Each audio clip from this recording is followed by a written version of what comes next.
that's likely going to contribute to some strong early games as well. Bans have already come through, Orianna, Nocturne, Jarvan, so early playmaking and mid-game tools taken away from NIP, whereas the more stable kind of engage picks on the other side with that Varus being left up and locked in as both a takeaway from NIP and a flex pick for Weibo. Levi, Guwon's most played champion throughout 2026, so no surprise to see that one banned away early, and it'll be the Varus that can still be flexible. Remember, it was Hoya all the way back in January, February that really popularized this trend of sending that Varus into a top lane position. This time Zika might have his hand at it, but there's that Lucian that you were talking about. Assum has been so good on this champion in particular. 5-2 this season, especially when paired alongside that Milio for Zhuo. I'm honestly shocked that this is the start of the draft. I mean, Lucian has been permabanned away from Assum throughout the past couple of weeks, and I think it kind of pigeonholes this Varus. Zika has yet to play this champion at all throughout this split, and obviously, I'm sure he can. I'm sure he's got some practice on it. It's way too popular in the meta to not have practice, but I don't like Varus's matchup at all into Lucian. I think it's one of the few champions that can just completely outpressure him in the early game. You've given the strongest 2v2 over to NIP. You're going to need a poke partner. Karma, I think, is by far the best available, but you're putting a lot of pressure now on the Hank to be able to step up in the early game, and you know, we were kind of calling out whether or not he was going to be an upgrade down in the bot lane here. He's definitely going to get the chance to show it in this one. Certainly has more enchanter presence throughout his, you know, albeit very short career. Maybe that's just how the meta has been formulating since he's come up, but Hong, obviously much more known for the Leonas, the Nautiluses. Perhaps Weibo think that this shift could result in that kind of changing. And speaking of poke and speaking of flexibility, it looks like it will be that Varus confirmed into the top lane in a blind situation with Ezreal going to match alongside the Karma for L. Yeah, these are some really interesting starts to the draft here because obviously you're kind of playing your hand here. Like I said, this will be Zika's first Varus game of the split, so going to be interesting to see how he plays this out. You're going to get to spend 2 bans to protect him on the top side at least a little bit here, but you're giving so much tempo over to the other side. Not only do you have the Lucian Milio, which is by far the best bot lane that Assum and Zhuo have played throughout this year, but you've also now got the Rise in the mid lane to open up the map and create a lot of that macro havoc. You still have things like Pantheon that are left up on the board. Xin Zhao is still available on this second rotation, and if you're spending bans on things like Nefiri to protect the Varus, that's keeping all these junglers available going into second rotation. So, you know, I like this for NIP, and Weibo are really going to have to tie this together in the back end here to make some of these more aggressive picks work. Yeah, it seems like a very forced strategy that they decided to open with. Like, to me, Coach Kim was like, okay, no matter what, we're picking these 3 champions in the first rotation and building something out from there. We'll see if NIP are able to respond. Maybe it is just Weibo calling their shot against a player like Hoya, who, while he has been a little bit more willing to play some of these counter matchups this split, always has historically been that weak side player, so maybe they're hoping that NIP decide to go down that route, but they're going to have a first option here on this 4th pick, and an Anivia lock-in would not be surprising at all, as it will be able to match the range of that Varus and really prevent any of that advantage that you would have from being that AD carry up in the top side. I love this as well because it's also a takeaway from Weibo. Anivia, one of the most consistent counters to Rise in the meta at the current moment, and so to both pull the Anivia away, get a good matchup onto the top side, and take away an option for Xiaohu to play into that Rise on the other side, it's just all positives. I think Anivia top lane is probably where she's best right now anyways, just with the changes to the map. You want a consistent lane presence, but she doesn't offer a ton macro-wise, so getting that lead in the 1v1 is huge, and again, it's just limiting the options here for Weibo. They're going to get a chance to take their jungler here, which I think is really important to get a good matchup in the jungle, but they're going to be pretty behind in terms of tempo. They're going to need to make sure that they feel comfortable engaging with whatever they pick because they have a full backline comp right now, and Trundle offers even more questions for me with inconsistent engage. This is a fascinating draft here for Weibo that they're going to have to play exceptionally well if they want to have a chance of winning game number 1. Trundle into this composition for ranged champions doesn't necessarily make the most sense to me. Your pillar's going to have value surely alongside the poke that Weibo already have, but this is a very vulnerable composition that has been opened up, especially if something like the Azir gets locked in for Xiaohu. I'm very confused by the idea for Weibo. I understand that right now you're looking at double marksman and Azir, which is really scary. How do you get there? Like, how do you set up those 5v5s? Because I don't really know how that goes jungle pick is going to get locked in, and it's going to be the Qiyana here. So Guwon, you know, not usually known for a lot of the damage he can do, but if he is going to pick a carry, it is going to be that assassin in the jungle. And quite frankly, I think that NIP are in a great spot. They have a ton of comfort on their side. Qiyana is one of Guwon's most played champions. Assum and Zhuo got their Lucian Milia. You get the Rise to open up the map in the mid lane to make this Qiyana even more dangerous. And for Weibo on the other side, you have a lot of pieces that work in isolation, but don't really have a clear identity for how they're going to play their comp out. You have a lot of poke, but how are you going to use that poke if you have no frontline? Trundle has a lot of responsibility in this one. It's going to have to be a huge game from Jiejie. Jiejie, yeah, again, gonna have to put the team on his shoulders at least in the early game. And you said we wanted flashiness, we wanted explosiveness here between these two teams. We absolutely have it in terms of the draft that they have selected for themselves going into this first matchup of the day. NIP again still in the hunt for a top 4 seed. Weibo certainly on the outside looking in, but have the opportunity to still play that spoiler role and get some revenge against this NIP team that upset them and got their start just about a month ago. Down in Shenzhen, in the home arena for Ninjas in Pyjamas might be a bit more difficult, Kman, but we'll see how it ends up going, because anything can happen seemingly when it comes to these two teams. Anything can happen in the LPL, Grapes. We always know that. The moment you think one team's won draft, the other team gets a 5k gold lead before 10 minutes and the game is completely over. Gonna be keeping an eye on the bot lane, but if one of these teams gets a massive gold lead with no tanks on the map, that could be game-breaking. Game number 1 about to begin here in Shenzhen. It's Ninjas in Pyjamas taking on Weibo Gaming. Let's get into it on Summoner's Rift.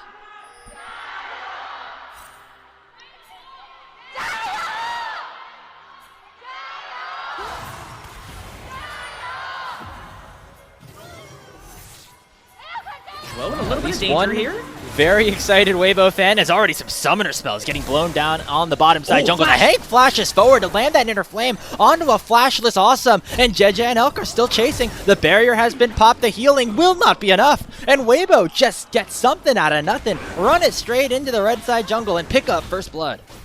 Is that the caster blessing that I gave in the draft phase? I basically said, the moment you think draft is over, all you gotta do is get a gold lead at level 1 and everything just kind of goes away. There's Weibo making the proactive plays happen. They have so much range at level 1. It's a huge mistake from NIP to overstep when they have to realize that they're going to be in the area. It's definitely a kind of injection that can really help Weibo in this early game. The only negative is that the kill went on to Karma, but even then, that could add some, lane priority that you wouldn't normally have, and Guwon's also going to be spotted on this board. And now Jiejie going straight from the red Raptors up into his own red side jungle, from Guwon to do anything about it. And that's the thing about this matchup. Qiyana's going to be able to run some circles around Trundle once we get later on into the game. Very few things beat that chomp level 1. And Jiejie, I think he knew that pretty well going into the red side to just start this game off. I mean, it's a great start for Jiejie. Like, you can't really ask for more from the Trundle. He's going to be so far accelerated as we continue to see this push in the mid lane happening. Azir's going to really struggle in this matchup early on and even really later on as well. Not really a big fan right now of the Azir into Ryze matchup. Xiaohu, of course, feeling comfortable, opting into it, but so many of these lanes are going to be dictated by whether or not NIP can regain control over a lot of the river. And that's really what my eyes are going to be on. Trundle's going to be making his way down to the bottom side. Does he want to go for an aggressive play with that pushing bot lane, or does he perhaps just want to play a little bit safer, wait for those objectives to spawn, and try to hit level 6? I think playing safer, certainly not going to be too big of an issue because of what the rest of the map has been able to do so far for Weibo. We can already see a 1,000 gold lead before we even hit 3 minutes. A lot of that towards that bottom side of the map. Not only did they kill Assum, but that meant that the Lucian was late to lane, beating that already the Ezreal Karma that had an advantage in terms of the poke war was even going to get a better chance to do so. So it means that they're able to shove a wave in. Now it's going to be bouncing back, and it means that the Hank and Elk can continue to look for advantageous plays.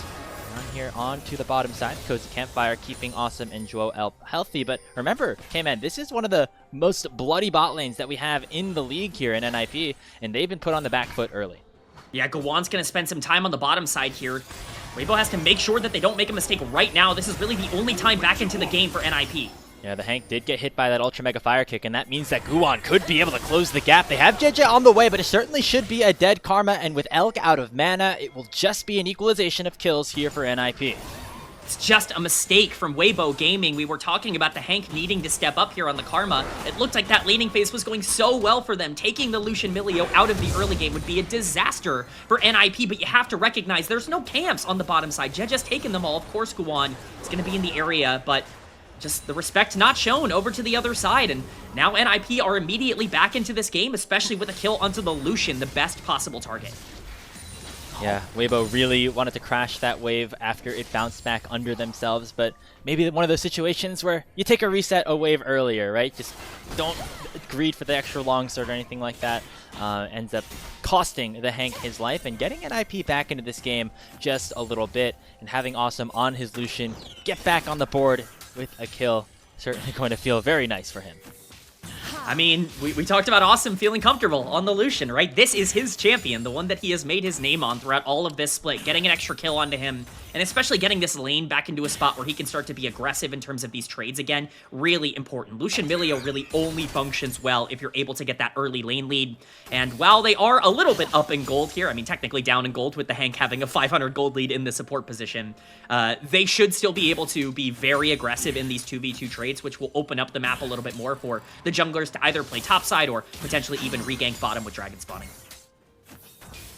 With that being said, both junglers currently on the top side of the map. Guwon gonna head back to base after realizing there's really nothing to do against the Varus. As Jiejie also going to be posturing towards his second spawn of the Wolves.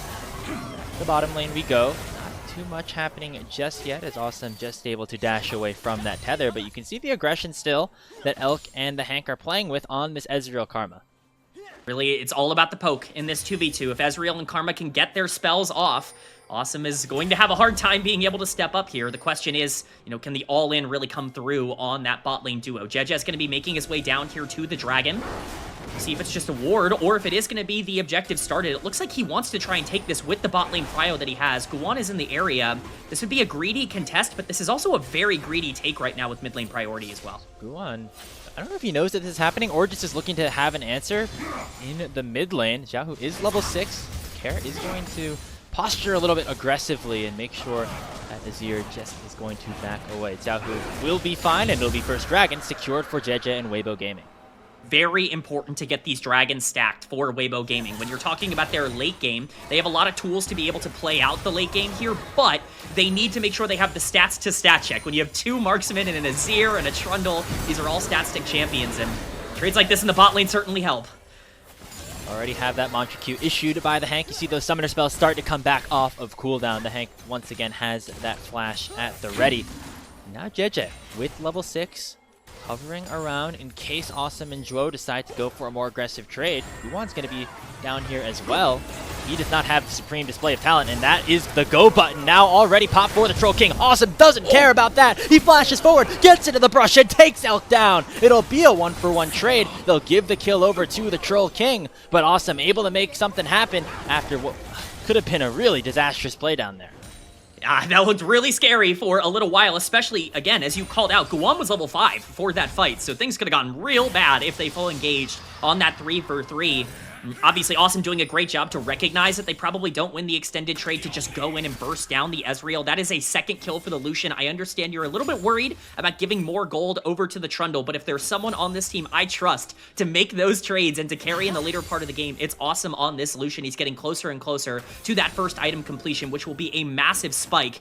And with him being down in CS, being able to catch back up here by catching the wave under his tower, you know, that's going to be really, really important. Grub spawning in 15 seconds. That's going to be the next major fight as junglers make their way to the top side. Again, when you look at these rosters going up against each other, you'd be shocked to say that the players on NIP have a higher record than the players on Weibo, just given their expectations going into the 2026 season. I think a big part of that was this bot lane, right? In Assum and Zhuo, both coming from Group Nirvana teams. You know, technically, Zhuo was on JDG to end the year, but somebody like Assum, right, who jumped around a few teams, was on something like FPX. It never felt like he had this same level of aggressiveness and that killer instinct, right, to just know when to go for these plays, and that has been the difference maker for NIP so far this split. Absolutely. Assum has really emerged as a potential top 5 AD carry in the LPL. We were waiting for someone to really step up. And Assum has been that guy, but now we get the dance here over Grubs. Guwon gonna stick around, gonna try to get all 3 of them here. That would be massive for NIP. Jiejie with has their his potential smite side though. laning. He's just gonna run over and take that final grub. So Guwon just gonna be happy enough with 2 out of 3. I think that's okay. You'll take the 2 trade there. You don't want to try and take a fight that you're not going to win. Overall, I think getting any grubs in this situation has definitely got to be considered a positive, but when you look at the overall game state, Weibo's still up about 1,000 gold, and that's really important for them. They are a comp that relies on being able to play through their gold lead. I'm going to have to keep an eye right now on NIP. Now that these level 6s have been hit for especially Care in the mid lane, keep an eye out for the Realm Warps. Wherever they end up utilizing that big first Rise ultimate could make or break this entire game. You're on that dragon spawning in 2 minutes time. Other than that, not really too many options right now. Care seems happy enough just maintaining his presence in the mid lane against Xiaohu. Actually down about a wave or so, just given the ever nature of these last hits. So far, looks like Xiaohu actually now going to go for a play onto Care. Pops the Emperor's Divide, chunks him to below 200 HP, but won't be able to continue to chase. Now in the bottom lane, looks like the Hank and Elk going to be targeted by the culling of Assum, but now this Lucian, out of mana, not even going to be able to use the Relentless Pursuit to get away. He's just going to get taken down. Jiejie picks up kill number 2 and is looking for more. Lands a chomp on a Guwon, forces the flash out of the Kiana. Will the pillar become made available? Meanwhile, in the top side of the map, Zika pops the egg onto Hoya, but won't be able to finish the kill. And now the Varus is going to have to head back without a teleport. That's a massive mistake from the Ninjas in Pyjamas bot lane. It's just an overextension trying to take a trade before that first item completion. It's the one part of the game that they can't really try and fight in. You want to use this Lucian Milio to pressure out, but there's just no priority in the jungle. It's a great job by Jiejie, who's having a fantastic early game on the Trundle to capitalize and really put Weibo up. About a 1.5k gold lead now. Almost all of that's going to be on the Trundle. We talked about him needing to be the front line and the engage, and really a lot of Weibo Gaming's comp towards the end of the game. Well, he's got the gold to do it right now. That's what you said during draft. Kman strikes again. It's gotta be all Jiejie in this one, and so far it has been. A 10-minute Trinity Force, already has the magical boots as well. Going to be a big problem for the remainder of this mid-game for sure. The disruption that he's going to be able to provide with that pillar, albeit maybe not as impactful just given the composition, still always going to be very important, especially when you have these champions like Varus and Ezreal that need to throw out these long-range skill shots. Yeah, he's obviously going to be really important to protect a lot of the backline. What I'm keeping an eye out for right now, when you're watching your minimap, look at Rise staying out of vision. They were looking for a Realm Warp play onto the top side. Really well played by Zika to make sure that he's not the victim of an overextension trying to protect his turret. Weibo are going to look for a counterplay onto the eggless Hoya on the bottom side, though. Well, that passive already has been proc, so they're going to send 3 down there into the mid lane. Meanwhile, got the pillar on top of him, already the flash and the subjugate being issued. Jiejie's going to go down, but they will be able to make it a trade as Elk is able to get the gold and also have this wave crash down. Yeah, very sloppy play from Weibo, but at the end of the day, you've got enough damage. You got enough gold to kill the Anivia. It's not going to be that big of a problem. Still, they went out basically everywhere on the map with Zika and Xiaohu being able to pick up some plates in the mid lane as well. So definitely a gold positive play, even if you are giving gold over to Hoya that he wouldn't normally have. Notably, the Roa completed on both the Rise and the Anivia, which I think is going to be important for the upcoming fights. Getting that stacked early is relevant. It's just misplayed here, to be quite frank. Jiejie's tanking tower for way too long. He got stuck behind his own pillar because he walked down there trying to take the tower, and I guess he just thought it was going to go away. It didn't, and he gives over his life. But at the end of the day, not too consequential to give the kill to Anivia if you're getting your Ezreal back in the game. Jiejie actually walked under the tower before the wave even crashed as well. That's another 1 or 2 turret shots that could have been avoided. A lot of things that could have been better on that play, but it still results in the end result of this Anivia being taken down. Now in the mid lane, some heavy trading once again. If you have this dragon becoming available, and NIP making sure that they're able to assert their dominance in that bottom side river. Yeah, it's a really important trade to get that gold, or the HP away from the Azir before this fight even starts, to get that backline focus really going. It's much easier to set up around these objectives when... Zika, he flashes over the stun of Hoya. Should just be able to take him down with an empowered piercing arrow. That's the value of burning the Anivia's flash on the bottom side. Results in Zika getting a kill up top. Hey, no games on Varus, no problem. I'll first time that champ and burst down the counter pick on the top side. No worries. Obviously a massive play for Zika. He's really starting to get accelerated on the top side. He's been down in CS for a majority of this game, but will start to ramp back up. It's really important for the comp. Here we go. Guwon lands a two-man stun with the ultimate, but Jiejie is able to pop the subjugate and stay very healthy in this situation. Zhuo already chunked down to half, but Care is able to finish the job onto the Hank with one more auto attack, and it's a 1-0 early on in this fight. But Zika has sent a teleport down. Hoya will be able to match eventually, but he's walking down into this bottom side river fight, as it will be Care that ends up getting taken down next. Guwon dashes around, able to stay alive with that Grash stealth for long enough, but he eventually gets taken down as a shutdown goes the way of Assum. A very scrappy, very messy fight, just like we like it here in the LPL, results in an extended 2-for-2 play. An extended 2-for-2, sloppy, messy. I think those are good terms, and if you like those kinds of fights, we're going to get a lot of them in this game. No tanks available, so when you pull the trigger on that Qiyana engage, you basically have to burst down all of your targets, or going backwards is not going to be possible. We see the pluses and minuses of that engage pattern, but we're going to get a replay of just what Guwon saw in the first place, realizing that this is the time around the dragon to make the engage happen. He just pulls the trigger with Care's Realm Warp coming into the backside, but look at Elk basically free-hitting onto both Guwon and Zhuo for a majority of this time. Yes, Care is able to secure the kill, but he's completely separated from the rest of the team. Once the teleport comes in from the Varus, you really have no way of being able to save your Rise, and Guwon's way too low for a re-engage. It's kind of a miracle that they're even able to get Zika at this point, mostly because of the invisibility. So credit to Hoya for making his way down after the death, but overall a 2-for-2 that's definitely going to favor Weibo overall, getting more gold in their pockets. Well, the dragon never ended up going down. It looks like NIP forfeiting it at the moment to instead focus their attention towards the Rift Herald, so it'll be Weibo picking up most likely their second dragon of the game. We'll see what NIP can do with Shelly as a response, perhaps sending it to try to take down one of these tier 1 turrets. I think it's important to note, Shelly certainly has some pluses and minuses for both of these comps here. I always have to be curious when a team invests a lot into Rift Herald when there's an Azir on the other side or a Trundle on the other side that can stop the actual activation of that Rift Herald if timed properly. That's going to be something to monitor. Do they want to try and sneak it in a side lane, or do they feel comfortable just dropping it for pressure even if it doesn't get a lot of plates? Certainly going to be something that we, continue to look at for NIP. Overall, the dragon stacking for Weibo is really important. It's going to be Mountain Soul this game. If you were worried about the Trundle before, getting Mountain Soul on the Trundle will make that even scarier. Yep, more resistances to even steal away if NIP is able to get something of a dragon in their hands as well.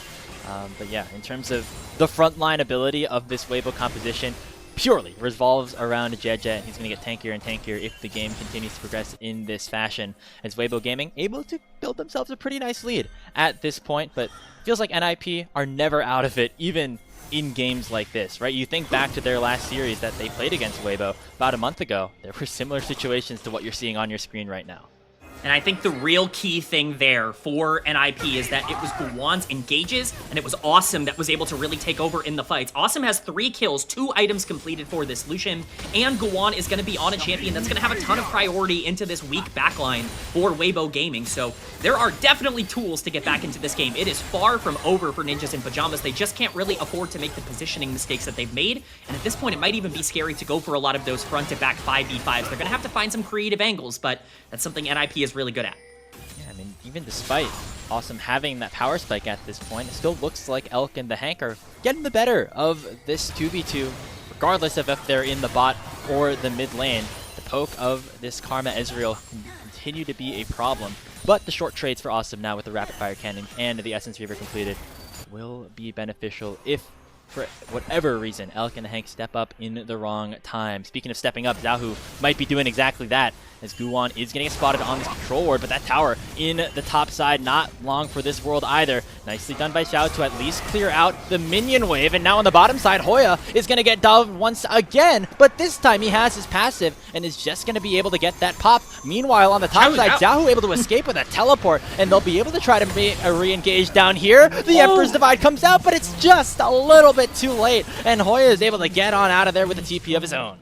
So many close calls across the map, Grapes. I can't believe that we walked out of that with no kills, but 2 towers onto the top side for NIP. That is a massive, massive influx of gold for this Rise, who is a crucial part of this late game for Ninjas in Pyjamas. If you want to talk about the, Qiyana and the Lucian being big damage dealers, if this machine gun Rise gets online and starts firing, you don't have that front line on the other side. You can't steal that HP stat, and Elk could just be surrounded. That's 3 members of NIP looking to hunt him down. He's able to escape, though, with the help of the Hank popping his heal, and is able to escape with his own life himself. both of the bottom laners of Weibo exit with blinking health bars, but NIP still have dominance in the mid lane with that wave crashing down. But look at the summoner spells now on the bottom side. Dragon is in under 2 minutes here. Elk and the Hank, neither of them have any summoner spells moving into that fight now, which is really important to play these front-to-backs. If you're talking about the mistakes that Weibo can't make, those kinds of overextensions are the primary ones. Looks like not going to make any overextensions down there on the bottom lane as Jiejie hunting with a pillar, unable to find anything. Yeah, we'll see if Elk and the Hank are able to get punished around that dragon in a few short seconds. Once again, NIP looking to get onto the board to make sure the soul point doesn't go over. Speaking of flashless players, that is exactly where the Hank is right now. He just gets sectioned off within 3 different walls, 2 of them man-made, and 1 of them by his own teammate.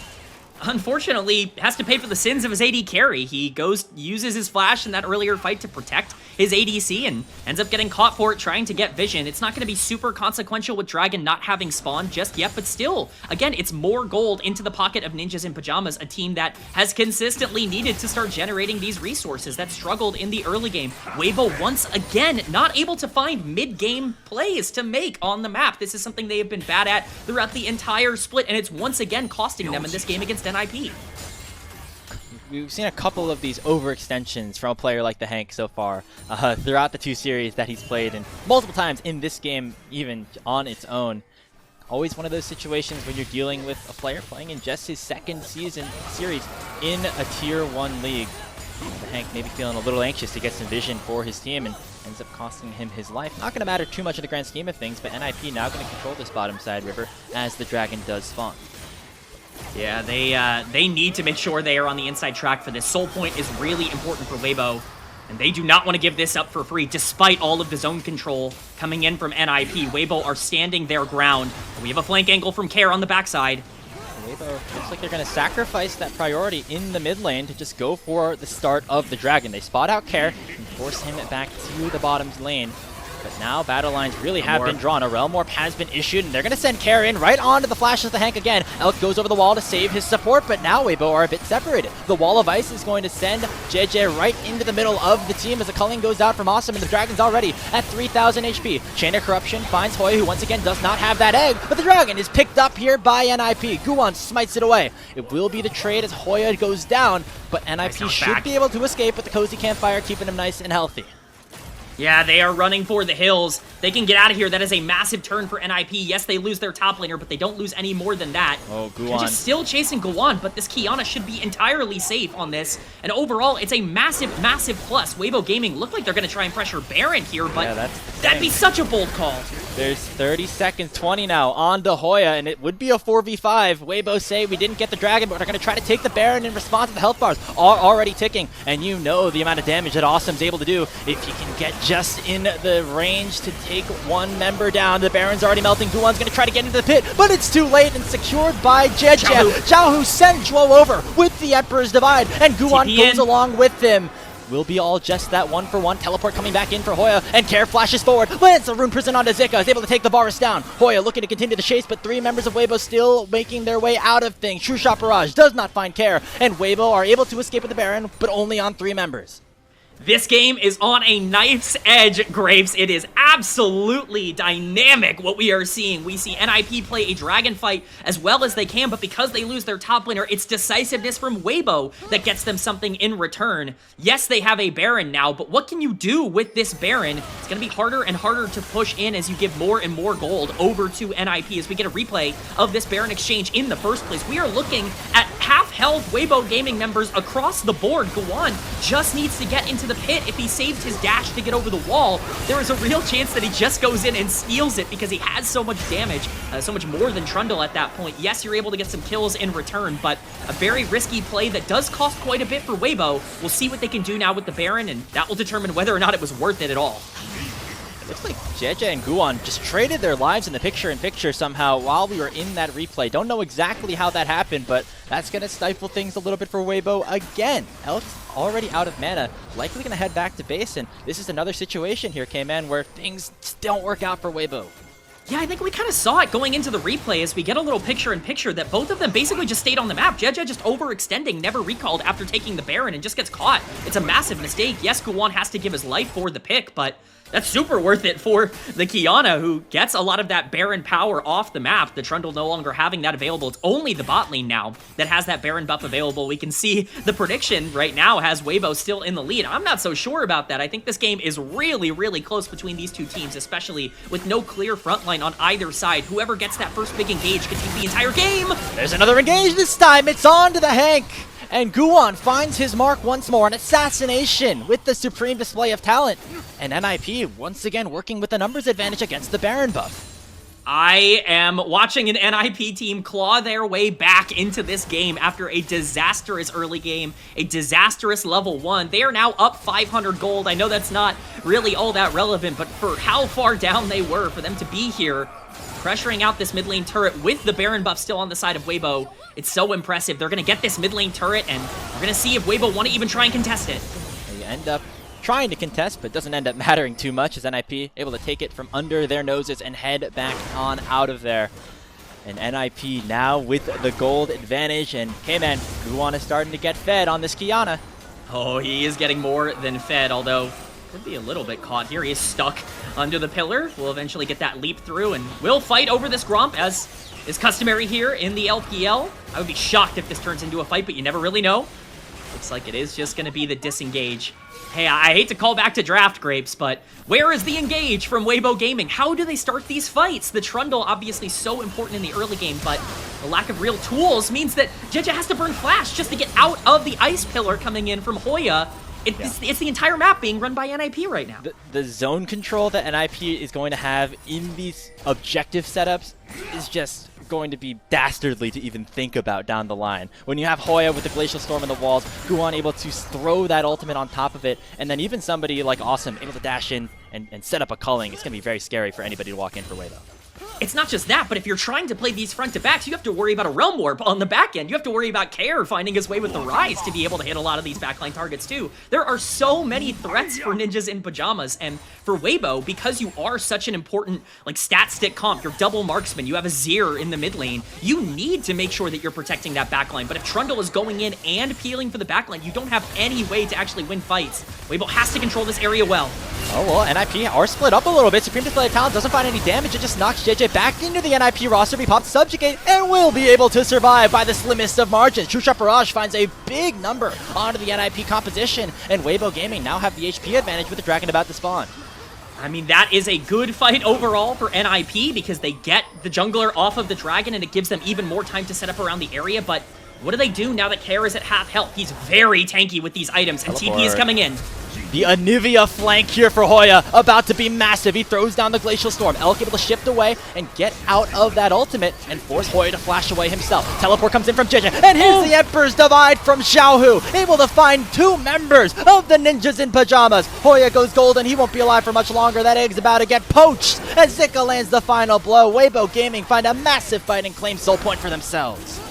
I asked where the engage was, Grapes, so I just found it. It's in the mid lane. It's on this Azir. What a shuffle from Xiaohu. We talked about how he needed to have some miracle heroics against WE in their previous series for them to win game number 3. Here he is once again stepping up in such a massive moment, a 2k gold lead for himself in the mid lane over this Rise, who has been such an important figure for Ninjas in Pyjamas throughout this game. They're on Soul Point now, and again, I have to reiterate, it's Mountain Soul, 30 seconds on Baron as well. They're going to get full vision control over topside river. It's perfectly played here from Weibo, and just as it feels like everything is shifting back towards Ninjas in Pyjamas, leave it to the veteran, the captain, to be able to step up here.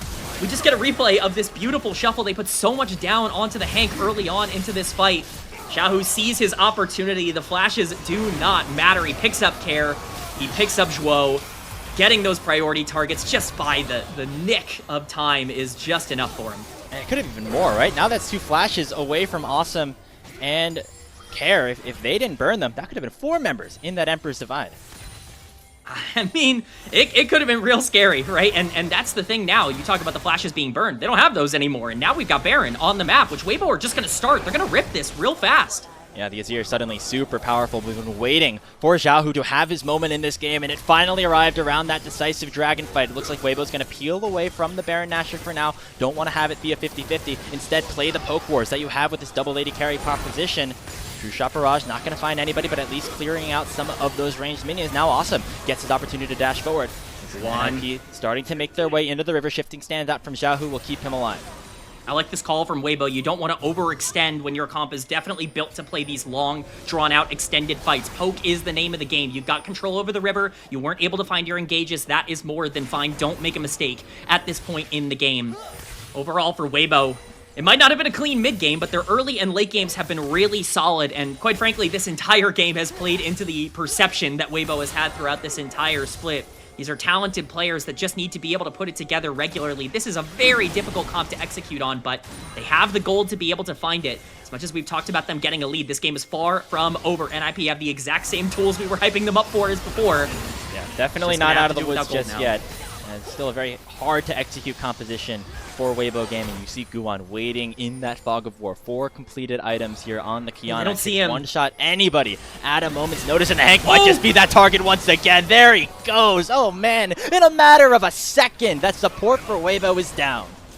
It's beautiful from Guwon. He just understands exactly where the vision is, and he plays perfectly on the edge of danger. That's a massive pick. NIP are going to push into the mid lane here. They don't want to risk around Baron. They want to get this tier 2.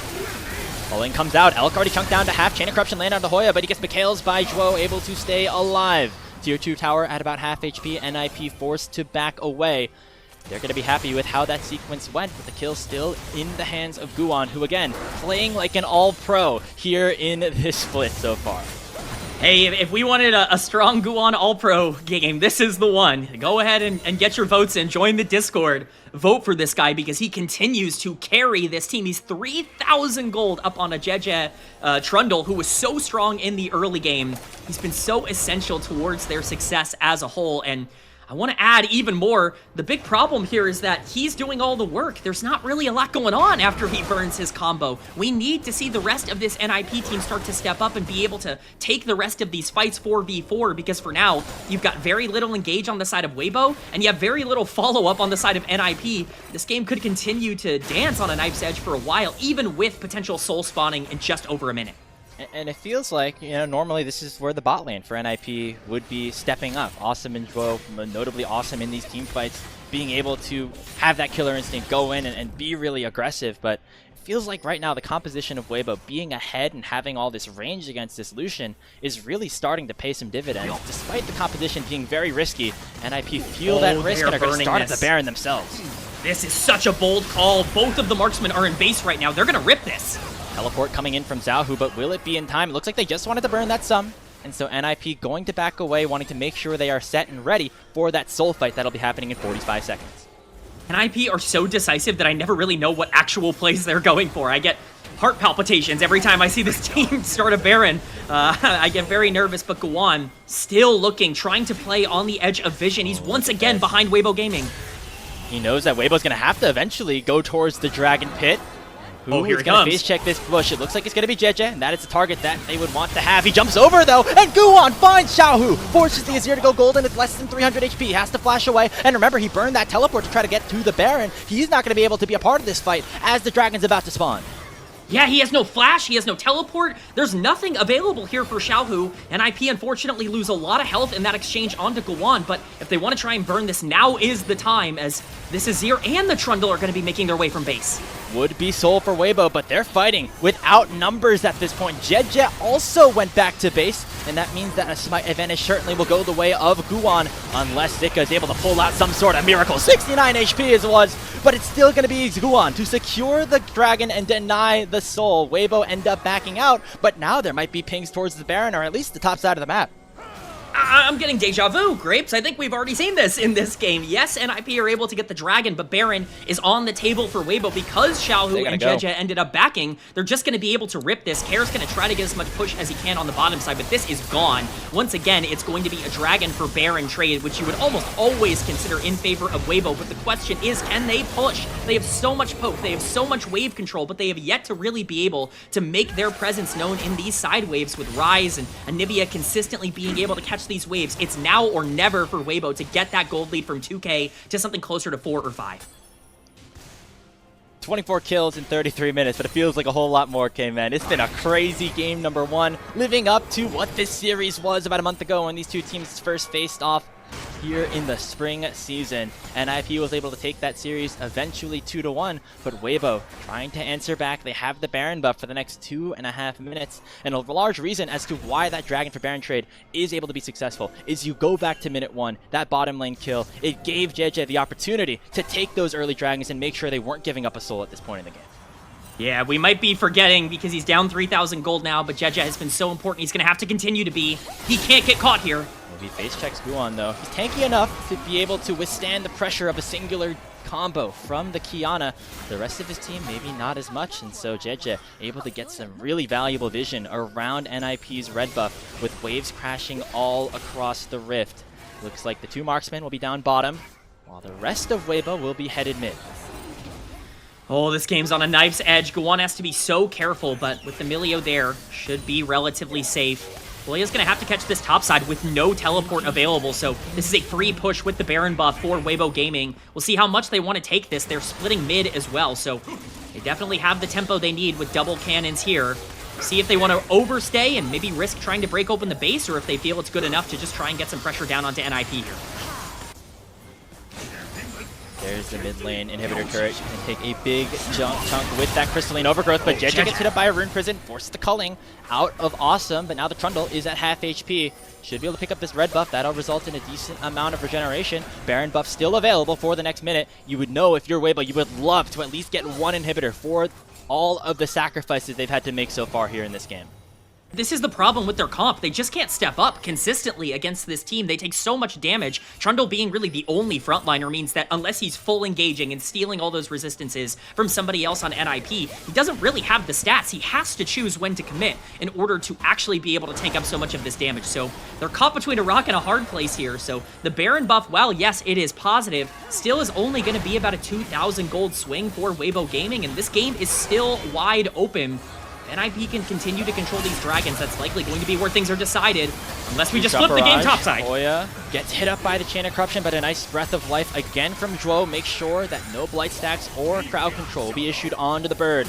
Glacial Storm doing a nice job to clear out the way, but the Baron buff still available for about 10 more seconds. That at least gets them the final tier 2 turret, and Weibo going to have to be happy enough with backing away with a little bit of a stack of cash instead of super minions crashing in either lane. Yeah, being able to protect the base is massive here for NIP, especially because we see pings now coming down onto the Dragon. If you're feeling like you need to fight over Soul, like you can't give over Mountain Soul to this Weibo Gaming team, keeping your base intact is the most important thing possible so that you can set up for these fights. Weibo going to be making their way down here now. Vision control is paramount. We see Zhuo doing a great job of stepping up with his team to make sure that they have as much as they can. This is almost all going to get cleared out, but for NIP, you can't afford to really be on the backline here. You have to make sure that those engages that Guwon makes are worth it. He's had some phenomenal ones this game. Well, Jiejie looking to find an engage on his own with that Blast Cone. Gets over the wall, forces Zhuo away. And now we have that Dragon once again in less than a minute. Weibo going to be able to gain control of that pit. NIP have to wonder, do they have the ability to answer at this point, now down 4,000 gold?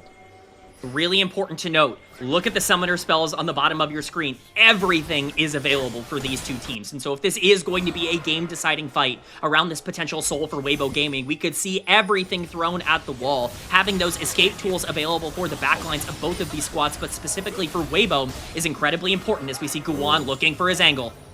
Elk and the Hank have to be very, very careful, knowing that Guwon can always strike and effectively one-shot either of them at this point in the game. Dragon's about to spawn. It would be Soul again for Weibo. You talk about surviving the burst. This Mountain Soul certainly would help that as they start the Dragon up. Elk playing very dangerously, but he has both of his summoner spells as well as the ability to chunk Guwon a bunch. That's awesome. Already has to issue the culling, and Guwon maybe not able to get to the pit just yet. Hoya pops the stopwatch to be able to get away from that Chain of Corruption, but now he relieves himself a very vulnerable target to the dive that will happen here for Weibo. Xiaohu goes forward. They're able to take down one, him, but Elk will die on the other side. Assum able to kite away, but finally Jiejie will take him down with a chomp, and they'll finish off Hoya on the other side of things. A double kill for Xiaohu, and Weibo should be able to claim the soul, but Guwon is in the wings, waiting to try to make a steal happen. It's not going to be the case. He's going to be out of there. He jumps into the pit. No, he's out and safe. That will be the soul secure for WBG. Yeah, he cannot afford to die here. What a fight from Weibo Gaming. They utilize their comp's biggest strength, the poke advantage that they have. Guwon takes his entire health bar trying to trade with Elk at the start of this fight, and that is the most consequential thing that can possibly happen. This is a massive mistake from Guwon, who's just stepping way too far forward, and it's Elk who is just hitting every single Q on this Ezreal. Yes, he takes a bit of his health bar, but at this point, so many resources have been burned from NIP, and Hoya is frontlining on the Anivia. You've already lost basically your entire health bar on your primary carries. At this point, the fight is already over. Yes, Xiaohu gets a fantastic engage, and Jiejie is really strong on the Trundle throughout the back end of this fight, but it's the poke that really matters for Weibo Gaming in this particular instance, and it's just them recognizing the strengths of their comp, and that could be good enough with now the soul available for them to just cruise into a victory. It looks like they want Baron on top of it as well. Yeah, the answer's starting to run thin for what NIP can do. Likely going to have to be around this third Baron that Weibo have already started up and soon to take down. At this point, Jiejie already locks it down with a smite and now has a pillar onto a flashless Zhuo. Pops the Breath of Life. Meanwhile, on the other side, Assum is just down. Zika able to shut him out of the fight with that Chain of Corruption. Guwon goes forward with the Supreme Display of Talent, and Zika is going to be healthy enough to stay alive through the entirety of the burst from NIP. Hoya will die. That's Zhuo next up, and Weibo Gaming have found the fight and found the angle to run away with this game one. Weibo Gaming out-execute Ninjas in Pyjamas down the stretch of this game. We thought it was going to be anyone's game. Well, at the end of the day, Weibo were the team to step up, utilize their comp to its advantage, and really push towards a game one win. They desperately needed this victory, and they're going to pull it out here in game one.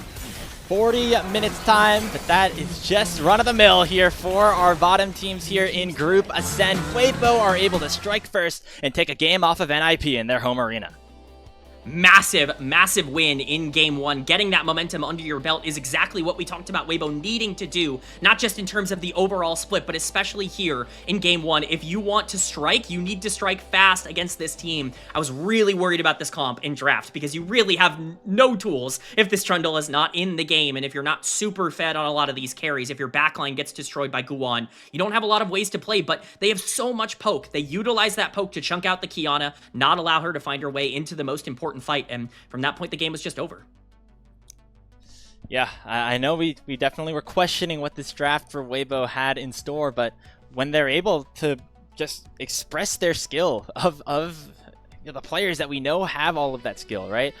That is when this team really does look dangerous, and we saw really bright moments from everyone. Xiaohu specifically on the Azir in the mid lane, finding a bunch of crucial engages. I think we're going to take a look at this damage chart, and Elk's going to be through the roof on this Ezreal, kind of just low, just single, like kind of on the low, just because of the fact that he's playing Ezreal. And even Zika, with some massive ultis, he ends up buying that Protoplasm harness with that final item. That keeps him alive against the engage from Guwon. He face tanks the entire combo and does not go down.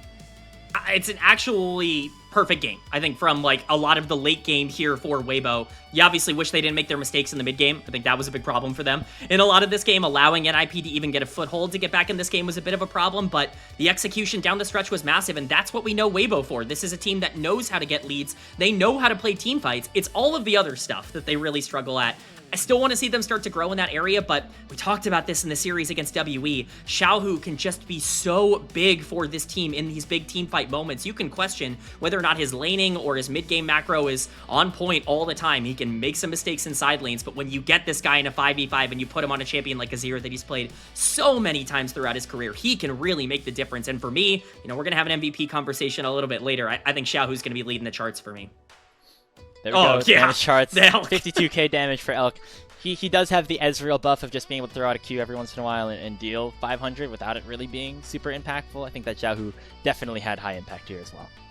But let's be honest about Elk as well. He won the most important fight of the game for Weibo Gaming, chunking out Guwon and making sure that he landed all that priority damage. Like, that won them the game, full stop, on the Ezreal. You can talk about the mistakes he made in laning phase, and I do think he was overextended. He blew some summoners for both himself and his support that did not need to be blown throughout a lot of the mid game. His oversteps are what kind of put them on the back foot, but when it came to stepping up, when it really mattered the most, Elk was the key figure to really kind of push them forward. 40% of his team's damage in this game is just absurd. Or, I get it, Ezreal gets free damage. This is a poke comp. But, like, you've got a Varus who also does free damage. You've got an Azir who also does free damage. If you're doing that much as Ezreal, you're certainly doing something right. Yeah, I mean, we've been kind of up and down on Elk's performance throughout the entirety of Split 2 specifically. Again, he was our all-pro #1 player down in the bottom lane. Now going up against Assum, who I think has a legitimate case for being the all-pro first team bot laner going into Split 2. But the Weibo bot lane absolutely delivered. Sure, there were some mistakes from the Hank, both in the early game and also just getting caught out looking for vision and the like. But when it came down to these decisive fights, Elk looked like his old self once again. I actually think the Hank played pretty well throughout a majority of this game. People are going to remember him getting caught by the Anivia wall after he burned Flash in the mid lane, but Elk burned that Flash for the Hank. Like, he had to step up there to save his AD carry. It's not really his fault. He didn't have Flash in the first place. I think outside of that, he was pretty phenomenal throughout a lot of this game, and that's what you want to see. We've been talking about the carousel, you know, Elk's recurring nightmare of just like, who am I playing support with in the next game, right? It's just been so volatile for him throughout this split. The Hank could be the long-term answer here. He certainly looked very good, and those two in general were able to get a pretty good lead. They were up like 20 CS in the laning phase against a bot lane that's been nearly unbeatable on Lucian Milio throughout this split. So, awesome performance from them down on the bottom side. And for NIP, still some questions with consistency, right? Like, they are able to take games against the top teams. They're able to win series 2-0 against teams like, you know, BLG and AL. But sometimes they just kind of drop some moments like this. It felt like the solo lanes this game really weren't able to step up, specifically Care on the rise. You know, he had what we thought was a good matchup in the mid lane and wasn't really able to take too much advantage of it. I mean, it's unfortunate, right? Like, the Rise should be more relevant throughout a lot of this game. My biggest concern with this Weibo draft is that you really have no way to protect your backline from a Realm Warp, right? If this happens at the start of a fight, or if Guwon, you know, is able to create this big engage and kind of force a Realm Warp onto the other side, you have no way to keep this Azir or this Varus or this Ezreal as safe as they would like to be. We just never saw that proactivity. Basically, every Realm Warp was used passively, defensively, or way too late into the fight, and that's just not how you need to be playing this champion. You need to be proactive. NIP were basically always playing on the back foot, and I think Care was probably the biggest part of that. Yes, you're tanky on the rise, and you know, you don't get your resistances stolen because you don't have a lot of resistances. You have a lot of HP on that champion, but it doesn't really matter if you're just on the front line getting bursted down. So some pretty big mistakes from a player that has had his bad moments throughout this split. This fight, that final one, entirely Zika as well. So really everyone on Weibo contributing to this first win of the series. Again, cannot finish higher than that bottom 4 that would lock them into a do-or-die best-of-5 against a Group Nirvana team. But you at least could pick which Group Nirvana team you end up facing off against if you end up with a bit of a higher seed. Between this series and the one against Jiejie a little bit down the line, Weibo want to make sure they end this regular season on a high note with memories of what happened to them during the playoffs of Split 1. I mean, both of these teams could be fighting for their lives in just a few weeks, so they have to get as much confidence and momentum under their belt as they possibly can. Weibo obviously striking first, but I'm not counting out the Ninjas. I have seen way too many Game 3s out of both of these teams for me to believe that this is just going to be a one-and-done series for either of them. I think we're going to get some spice in Game 2. Player of the game goes to Xiaohu on the Azir. Deserved. I think a very deserved one. You could talk about the damage numbers all you want, but it came down to making those crucial plays. Xiaohu came in clutch a number of times today. I mean, he was awesome. I like not to use the name of the player he was assassinating for most of this game, but he was excellent. I mean, those shuffles towards the end of the game, we were worried about the lack of engage. That kind of goes away if the Azir is finding those angles. NIP suddenly on the back foot for the second straight day against a team that they feel like they are better than, a team that they are higher than in the standings. We'll see if they can come back and force that decisive Game 3 in just a few short minutes. But before we do that, gotta give a quick shout out to all of you guys watching at home, especially to our coffee supporters. And if you would like to continue to support us here on LPL English, you can consider becoming a coffee member, as it is the best way to support the LPL English broadcast, with the vast majority of your contributions going directly to the show. A lot of the initial payments have gone into upgrading the broadcast, building out this package that you see on your screen, but also a huge bulk of it pays us on-air talent and content creators who keep the lights on here every single day that the LPL is live. So you can subscribe to our coffee. The link is in the chat to unlock perks like early access to our content, like the podcast that gets released weekly, and the ability to ask interview questions for our unique on-site interviews. Shout out to all of our coffee members. We'll be right back.